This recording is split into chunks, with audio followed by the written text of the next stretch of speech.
इस वक्त की बड़ी खबर आपको बता रहे हैं। सीएम सम्राट चौधरी ने पदभार संभालते ही एक्शन लेना शुरू कर दिया है। अधिकारियों को कई तरह के दिशा निर्देश दे दिए गए हैं ताकि कामकाज में किसी भी तरीके की ढिलाई ना बरती जाए। साथ ही साथ विभागों का बंटवारा भी हो चुका है। सीएम सम्राट चौधरी और दोनों डिप्टी सीएम के बीच सभी विभाग बांट दिए गए हैं और बिहार को कैसे विकसित राज्य बनाना है इसको लेकर भी मुहिम तेज कर दी गई है। इस मामले में ज्यादा अपडेट के साथ मेरे साथ जुड़ रहे हैं मेरे सहयोगी नवेंदु जी। सर, सबसे पहले बात करते हैं विभागों के बंटवारे की। किसके हाथों में कौन सा विभाग आया है? देखिए, अभी चूंकि कैबिनेट का पूरी तरह से विस्तार नहीं हुआ है, मंत्रियों का शपथ ग्रहण नहीं हुआ है, सिर्फ 3 लोगों ने शपथ ली है, सीएम सम्राट चौधरी और डिप्टी सीएम विजय कुमार चौधरी और विजेंद्र प्रसाद यादव ने। तो ऐसे में अब बंगाल चुनाव तक का इंतजार किया जाएगा और वहां जैसे ही चुनाव खत्म हो जाएंगे तो 29 को दूसरे फेज की वोटिंग है पश्चिम बंगाल में। उसके बाद बिहार में कभी भी कैबिनेट रिसफल होगा। लेकिन चूंकि कामकाज करना है, पिछले कुछ दिनों से वैसे ही बिहार में सुस्ती चल रही थी, तो ऐसे में तमाम विभागों का बंटवारा कर दिया गया है और अकेले सम्राट चौधरी के पास 29 विभाग हैं। आप सोच सकते हैं कि 29 डिपार्टमेंट्स पोर्टफोलियो सम्राट चौधरी के पास हैं और 10 पोर्टफोलियो विजय कुमार चौधरी के पास हैं, जो जेडीयू कोटे से डिप्टी सीएम है, और 8 मंत्रालय की जिम्मेदारी दी गई है विजेंद्र प्रसाद यादव को। लेकिन बात करते हैं कि सम्राट चौधरी के पास आखिर वो कौन से मंत्रालय हैं। तो सबसे पहला सामान्य प्रशासन और गृह विभाग। अभी देखिए, गृह मंत्रालय सम्राट चौधरी के पास थी, पूरा लॉ एंड ऑर्डर, लेकिन सामान्य प्रशासन नीतीश कुमार के ही पास था अधिकारियों की ट्रांसफर पोस्टिंग को लेकर। लेकिन अब ये सारी चीजें सम्राट के हाथ में आ गई है, यानी बिहार जो लॉ एंड ऑर्डर की फुल कमांड है वो अब सीएम के हाथों में होगी। चाहे अधिकारियों की ट्रांसफर पोस्टिंग से लेकर मामला कानून व्यवस्था तक क्यों ना हो, अब सब कुछ खुद सीएम सम्राट चौधरी ही देखेंगे। तो सामान्य प्रशासन उनके पास है, गृह मंत्रालय उनके पास है, उसके अलावा मंत्रिमंडल सचिवालय भी उनके पास है, निगरानी, निर्वाचन, राजस्व एवं भूमि सुधार। ये बहुत ही चर्चित मंत्रालय होता है क्योंकि ये भूमि मंत्रालय से जुड़ा होता है। अभी हम आगे बातचीत करेंगे। आपने जो कहा है कि सम्राट चौधरी का एक्शन देखने को मिल रहा है और अधिकारियों को उन्होंने जो दिशा निर्देश दिए हैं भूमिगत मामले को लेकर, तो ये राजस्व एवं भूमि सुधार मंत्रालय इतना इंपॉर्टेंट है कि जो तमाम विवाद जुड़े होते हैं इसी मंत्रालय से जुड़े होते हैं, घर का, जमीन का, खेत का। और इसी मंत्रालय को लेकर अभी पूर्व डिप्टी सीएम विजय कुमार सिन्हा चर्चा में आए थे और बिहार में उन्होंने जबरदस्त काम किया था। जो भ्रष्ट अधिकारी हैं उनकी लंका लगा दी थी। तो ये अभी सम्राट चौधरी के पास है। हालांकि जैसे ही मंत्रिमंडल का विस्तार होगा ये दूसरे मंत्री को दी जाएगी, हो सकता है विजय कुमार सिन्हा को ही मिले। उसके अलावा खनन एवं भूतत्व ये भी सम्राट के पास है, नगर विकास एवं आवास ये भी बड़ा मंत्रालय है, स्वास्थ्य ये भी बहुत बड़ा मंत्रालय है, विधि, उद्योग, पथ निर्माण, कृषि, लघु जल संसाधन, श्रम संसाधन एवं प्रवासी श्रमिक कल्याण मंत्रालय, युवा रोजगार एवं कौशल विकास, पर्यटन, कला एवं संस्कृति, डेयरी, मत्स्य एवं पशु संसाधन, आपदा प्रबंधन, पिछड़ा वर्ग एवं अति पिछड़ा वर्ग कल्याण मंत्रालय भी है, अनुसूचित जाति एवं अनुसूचित जनजाति कल्याण, सूचना प्रौद्योगिकी, खेल, सहकारिता, पर्यावरण, वन एवं जलवायु परिवर्तन, गन्ना उद्योग, लोक स्वास्थ्य अभियंत्रण और पंचायती राज। और ऐसे भी डिपार्टमेंट्स हैं जो और किसी को आवंटित नहीं किए गए हैं। पंचायती राज के मंत्री थे उपेंद्र कुशवाहा के बेटे दीपक प्रकाश।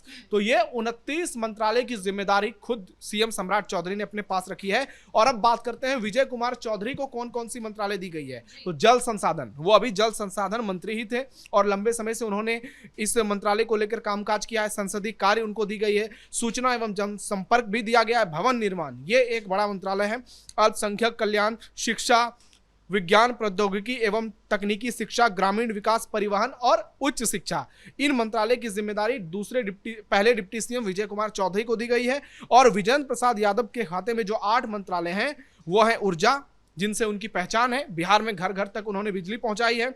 इसके अलावा योजना एवं विकास, मद्य निषेध, उत्पाद एवं निबंधन, वित्त ये भी बहुत इंपॉर्टेंट मंत्रालय है, वाणिज्य कर ये भी इंपॉर्टेंट है, समाज कल्याण, खाद्य एवं उपभोक्ता संरक्षण और ग्रामीण कार्य। तो ये तमाम मंत्रालय जो हैं इन 3 लोगों के बीच आपस में बांटे गए हैं और जब तक कैबिनेट का रिसफल नहीं होता है तब तक ये कामकाज देखने को मिलेंगे। और अपने अपने मंत्रालय को लेकर अब इनको कुछ ज्यादा ही मेहनत करनी पड़ेगी। इनके ऊपर अभी बहुत सारी जिम्मेदारियां हैं और अगर इस जिम्मेदारी का निर्वहन ये सही से कर पाते हैं तो कामकाज ठीक ठाक चल जाएगा। सर, इसी बीच उन्होंने अधिकारियों को भी कई तरीके के दिशा निर्देश दिए हैं।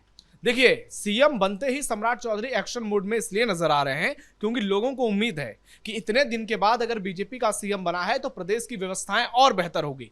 नीतीश कुमार ने जहां छोड़ा है उससे और आगे लेके जाना है, और सम्राट चौधरी को जब गृह मंत्रालय की जिम्मेदारी दी गई थी तब से ही वो एक्शन में नजर आए। बिहार में ताबड़तोड़ बुलडोजर चला, एनकाउंटर भी हुई, और अब चूंकि उसके पास पूरा अधिकार है और वो अकेले फैसला लेने के लिए हैं, तो ऐसे में वो कोशिश करेंगे कि जितने बेहतर तरीके से बिहार में चीजों को सही किया जाए, जनता के लिए वो उतना ही बेहतर होगा, और वो फिर बीजेपी के लिए भी आने वाले समय में एक बड़ी भूमिका अदा करेगा। तो 5 सूत्रीय उन्होंने लोगों को दिशा निर्देश दे दिए हैं, अधिकारियों को कहा है कि भ्रष्टाचार पर जीरो टॉलरेंस की नीति अपनानी है। उसके अलावा जो भी भूमिगत विवाद है उसको जल्द से जल्द उसका निपटारा करो, क्योंकि बिहार में 60 से 70% जो विवाद होते हैं वो भूमिगत मामले को लेकर होते हैं। आपस में अगर 2 परिवार भी लड़ाई कर रहा है तो अक्सर देखते हैं ज्यादातर मामला होता है उसके घर जमीन से जुड़ा होता है, फिर वो थाना पुलिस तक पहुंचते हैं, फिर कोर्ट कचहरी तक मामला जाता है और वहां पर करोड़ों केस पेंडिंग हो जाते हैं देश की अदालतों में।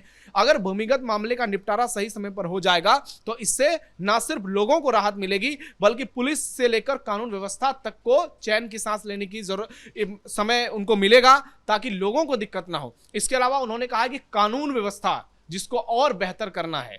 नीतीश कुमार उनकी पहचान ही सुशासन से हुई है और उसी व्यवस्था को और बेहतर करना है। अभी हमने देखा था कुछ दिनों पहले पटना में नीट छात्रा का मामला हुआ, सारण में एक बहुत शर्मनाक घटना सामने आई। उसके अलावा अभी पिछले 6 महीने में बहुत सारी ऐसी घटनाएं हुई हैं जिसके कारण निवेशकों में ये अभी संशय का माहौल बना है कि क्या बिहार में जाकर निवेश करना उनके लिए कहीं आने वाले समय में दिक्कत तो नहीं होगा इससे।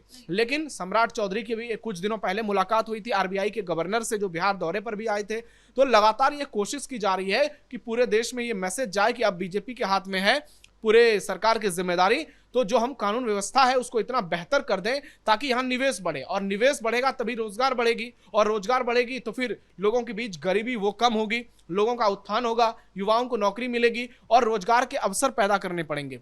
तो इन चीजों को लेकर लगातार दिशा निर्देश जारी किए जा रहे हैं, वो लगातार अधिकारियों से मुलाकात कर भी रहे हैं, और अब देखना ये होगा कि जो ऑर्डर दिए गए हैं मुख्यमंत्री की ओर से वो जमीन पर कितना कारगर नजर आता है। सर, जो लकीर नीतीश कुमार ने विकास की खींची है, क्या सम्राट चौधरी उसको पार कर पाएंगे? देखिए, कर पाएंगे या नहीं ये तो आने वाला समय बताएगा। अभी आप भविष्यवाणी कर देंगे कि वो सब कुछ बेहतर ही कर देंगे, और आने वाले समय में अगर कुछ और बात होती है या फिर अभी कह सकते हैं कि कुछ नहीं कर रहे हैं, हो सकता है आने वाले समय में वो बहुत बेहतर कर दें। तो जैसे जैसे ये समय आगे बढ़ेगा वैसे वैसे 2-4 महीने में तो बहुत सारी तस्वीरें क्लियर हो जाएंगी। योगी आदित्यनाथ को जब जिम्मेदारी मिली तो उसके बाद उन्होंने कैसे महीने भर के भीतर ही पूरे देश को यह मैसेज दे दिया कि योगी सबसे अलग हैं। उनका जो मॉडल है उसने उत्तर प्रदेश को आज देश के टॉप प्रदेश में शामिल कर दिया है। निवेश की बात हो, कानून व्यवस्था की बात हो, नौकरी रोजगार की बात हो, हर तरीके से, चाहे सांस्कृतिक विरासत को बचाने की बात हो, और दोनों में एक समानता नजर आती है। सम्राट चौधरी भी सनातन की बात डंके की चोट पर करते हैं, कानून व्यवस्था की बात करते हैं और सीधे कहते हैं कि अगर पुलिस वालों को हथियार चलाना नहीं आता है तो नौकरी से इस्तीफा दे दो। तो ऐसे में अगर आक्रामक छवि अपनाकर रखेंगे तो इसका असर कानून व्यवस्था पर पड़ेगा, और अगर कानून व्यवस्था ठीक रहा तो फिर बिहार को विकसित होने से कोई नहीं रोक सकता। उनके सामने जो सारी चुनौतियां हैं उनको मिलकर डील करना पड़ेगा, और ये बीजेपी के लिए एक बहुत बड़ी फायदे की बात है कि केंद्र में भी अभी उनकी पार्टी की सरकार है, तो इससे दोनों राज्यों को वैसे ही फायदा मिलने वाला है। हमने देखा 2024 का जब लोकसभा चुनाव हुआ उसके बाद बिहार को स्पेशल पैकेज दिया गया, तो अभी सम्राट चौधरी के पास एक स्वर्णिम अवसर है, एक बड़ा मौका है कि इस अवसर को वो अपने लिए इस कदर तैयार करें कि आने वाले समय में विपक्षी नेताओं के लिए दिक्कत की स्थिति खड़ी हो जाए।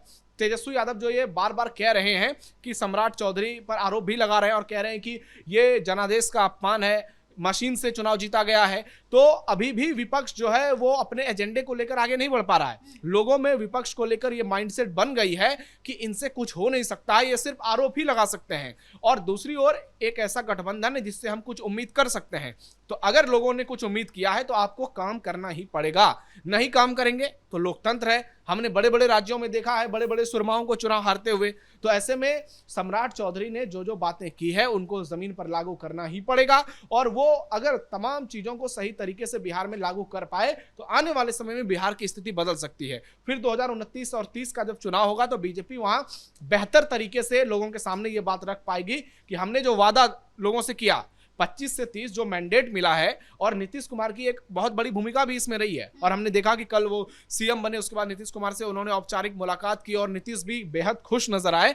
तो उनको भी ये भरोसा है कि मैंने जिस व्यक्ति को चुना है वो बिहार में कामकाज कर सकता है। अब सारी बातें सम्राट चौधरी के ऊपर टिकी हुई हैं, वो इन चीजों से कैसे डील करते हैं, वो इन चीजों को कैसे जमीन पर पूरी तरह से लागू करते हैं और जनता के भरोसे पर खरे उतरते हैं। क्योंकि बिहार का मुख्यमंत्री होना, बीजेपी का पहला मुख्यमंत्री होना, आप देखिए कि इतने लोग रेस में थे, अभी विजय सिन्हा जैसे लोग नाराज भी बताए जा रहे हैं, तो इतनों के बीच में अगर इनको मौका मिला है, बीजेपी के किसी कैडर को मौका नहीं मिला है, तो वहां पर इस मौके को भुनाना ही पड़ेगा। अगर मौके को नहीं भुना पाए तो फिर बिहार की जनता आने वाले चुनाव में बीजेपी और एनडीए का वही हाल करेगी जो आज आरजेडी और कांग्रेस पार्टी का देखने को मिल रहा है। जी सर, बहुत बहुत धन्यवाद आपका इन तमाम जानकारियों के लिए। तो कुल मिलाकर विभागों के बंटवारे के बाद सीएम सम्राट चौधरी के पास 29 विभाग हैं और दोनों ही डिप्टी सीएम के पास 18 विभाग हैं। ऐसे में आगे चलकर यह देखना होगा कि बिहार के विकास के लिए कितनी नई रफ्तार से, कितनी तेज रफ्तार से सम्राट चौधरी काम करते हैं और एनडीए को किस तरीके से एकजुट रख पाते हैं। ब्रेकिंग न्यूज में फिलहाल मेरे साथ इतना ही। कैमरा पर्सन राजकुमार के साथ मैं शिवानी रतूड़ी, कैपिटल टीवी बिहार।